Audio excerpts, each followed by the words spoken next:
الأستاذ عمرو منسي مدير التنفيذي لمهرجان الجونة في الدورة السابعة.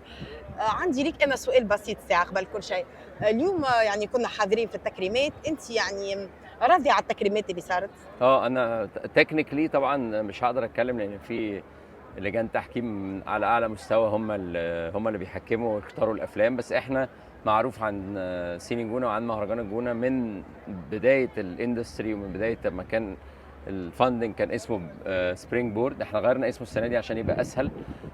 واحنا دايما اختياراتنا الحمد لله بنتوفق فيها، والافلام اللي بتكسب بتسافر وتكسب في مهرجانات عالميه. فانا راضي عن الطاقه اللي موجوده.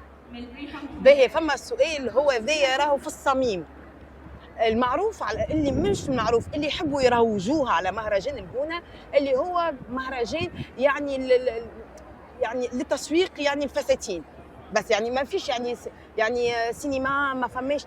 انا اللي حضرته اللي شفته فما برشا سينما، فما ورشات، فما ندوات، فما معرض نتاع صور، معرض نتاع فيديو يعني فيديوهات، يعني افلام نوستالجية، افلام قديمه. انت شنو هي الرد نتاعك على الناس اللي مسوقه انه مهرجان الجونة مهرجان فساتين؟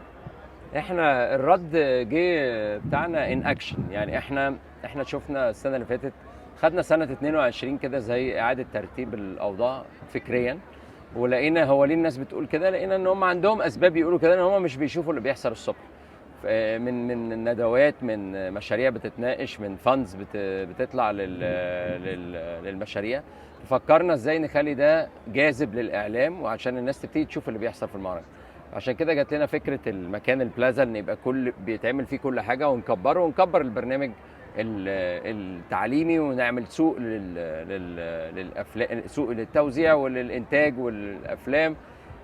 فيبان اللي انت بتقوليه دلوقتي. الناس بتبتدي تتكلم على المهرجان ان هو لا، مش زي ما احنا كنا فاكرين ده مهرجان. كان كل الكونتنت اللي بيطلع في الميديا كونتنت مسائي، خليه مسائي، اللي هو ما بين ريد كاربت وفساتين وما بين حفلات بالليل.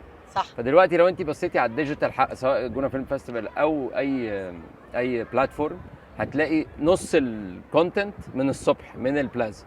فده رد على ده كان طريقه التفكير. فاعتقد الناس مش هتقدر تقول كده تاني. اوكي. كلمه مزيانه لتونس ومرحبا بينا بحذاكم. لا، احنا اولا عندي في التيم اميمه من تونس، وعندي اصدقائي كتير، الفنانه درة، الفنانه هند صبري على الادفايزري بورد، عندنا فاطمه، فعندنا يعني عندنا مجله منى. يعني احنا قريبين قوي من تونس وبنحب التوانسه جدا، ورحب بيكم في المهرجان. شكرا. الله يخليك. ثانك يو. شكرا. الله يخليك.